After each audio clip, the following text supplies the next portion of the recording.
Have you ever walked past an empty room and heard someone praying inside? A voice, clear as day.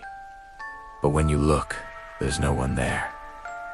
This isn't just a story I heard. It happened to my family, to my cousin, and it's something I can't get out of my head. It all started with a prayer, one he was warned never to perform, especially not alone.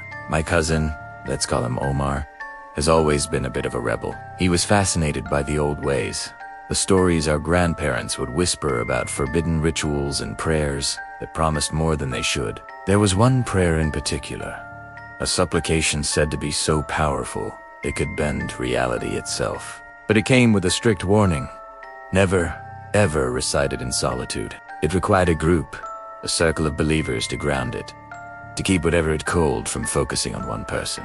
Omar, in his youthful arrogance, saw this as a challenge, not a warning. He thought our elders were just superstitious. One evening, just as the sun bled across the horizon, painting the sky in shades of orange and purple, he drove out to the old, deserted fields, miles from our town. It's a vast, empty place where the only sounds are the wind and the rustling of dry grass. He believed this was the perfect spot, a place of pure, untainted earth, where his voice would be the only one reaching the heavens. He rolled out his small prayer mat, faced the direction he was supposed to, and began. The words of the prayer are ancient, not something you hear in a regular mosque. They feel heavy on the tongue, each syllable seeming to vibrate in the air around you. Omar told me later that as he recited them, the wind died down completely. A strange, heavy silence fell over the field. It was so quiet, he could hear the blood pounding in his ears. He continued, his voice growing stronger, more confident with each verse. He was halfway through when it happened.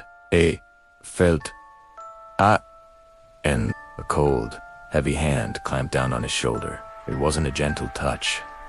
It was firm, possessive. He froze, his words catching in his throat.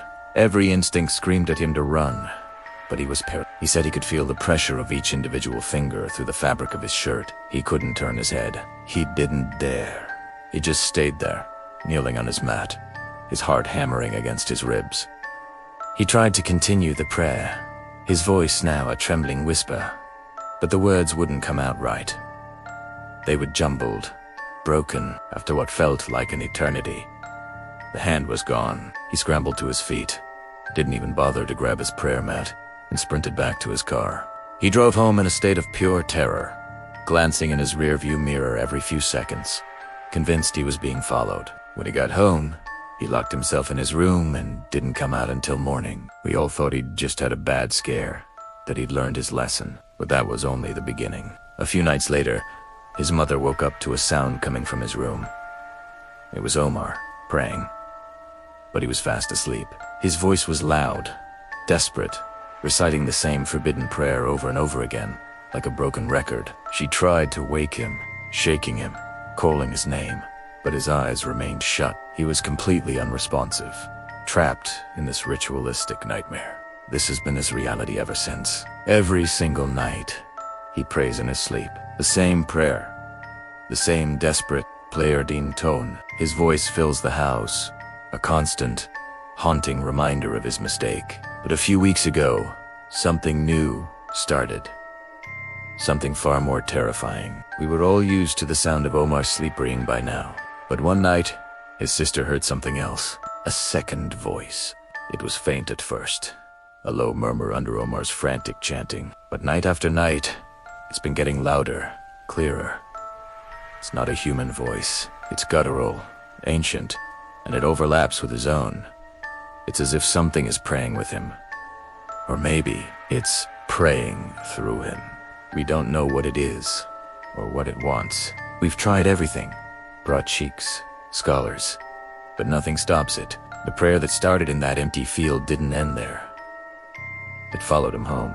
Now, the house is filled with two voices in the dark. One is my cousin, lost in a dream he can't wake from.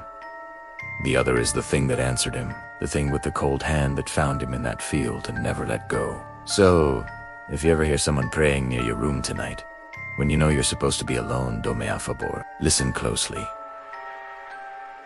Make sure there's only one voice. Have you ever experienced something sacred or spiritual take a dark turn? Let me know your story in the comments below, and make sure you subscribe before that second voice starts in your house too. Thanks for watching.